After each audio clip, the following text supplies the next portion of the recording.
que aparentemente me preenchia, era onde eu ficava feliz. E a falta do meu pai presente, isso piorava mais ainda a minha depressão.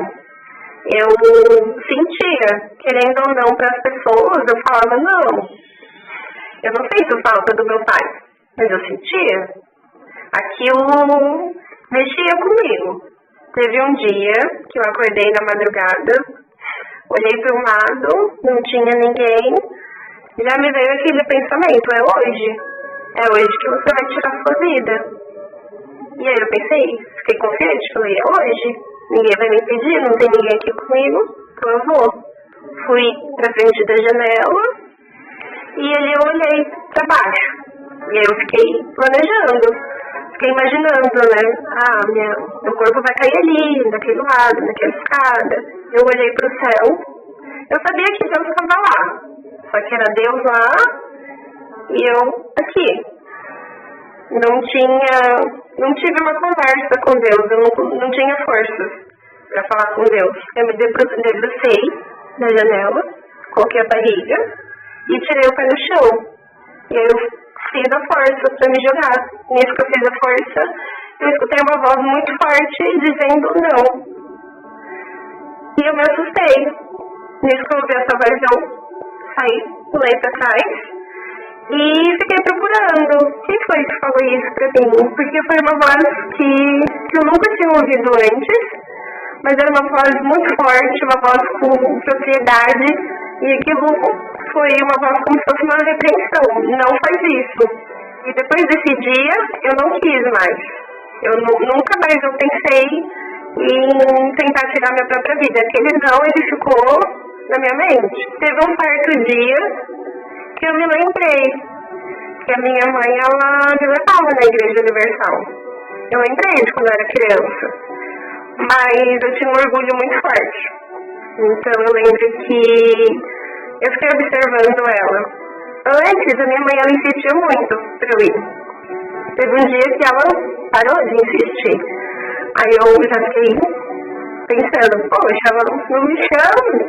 Como que eu vou se ela não me chama? Ela tem que me chamar. E eu, todo aquele orgulho, eu lembro que a minha mãe tinha feito uma cirurgia vascular. E mesmo assim, ela ia para a Igreja Universal, toda enfaixada, ela estava lá. E eu ia com a desculpa de acompanhar minha mãe na volta, porque ela estava recém-operada. E eu chegava bem no finalzinho da reunião.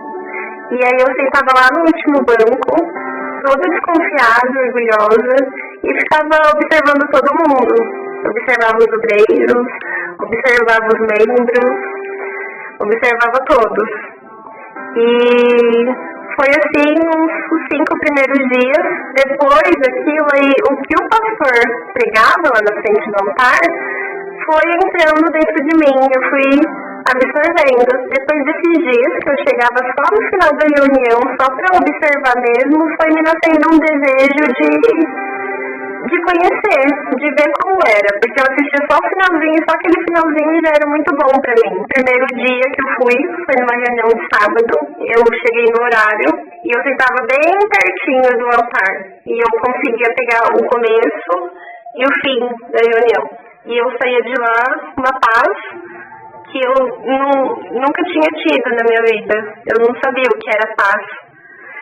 E aí eu fui indo nas reuniões, aí ia de sábado, ia de segunda-feira, ia de quarta, de sexta, domingo, e ali eu fui conhecendo. O pastor falava do batismo nas águas, ele falava do que era, eu me interessei, eu queria muito me batizar, porque eu queria me lavar de tudo aquilo. Eu me sentia suja, então eu queria me lavar de todos os meus pecados. E aí eu me batizei nas águas e eu fui meditando na palavra e aquela palavra, ela parecia que ela tinha vida, ela entrava em mim e eu me libertei das drogas, eu me libertei dos vícios, eu me libertei de más amizades, eu não queria mais, eu não precisava mais estar rodeada de pessoas. Eu sozinha, eu no quarto só, eu já estava bem, eu já estava feliz. Eu ali meditando no livro de João, eu li uma passagem que mexeu muito comigo, que Deus, ele tinha enviado seu próprio filho para me salvar a favor de mim. E aí eu pensei, será que é esse Jesus que falou não? Que ele me impediu de tirar a minha própria vida? E aí eu tive essa sede de procurar, de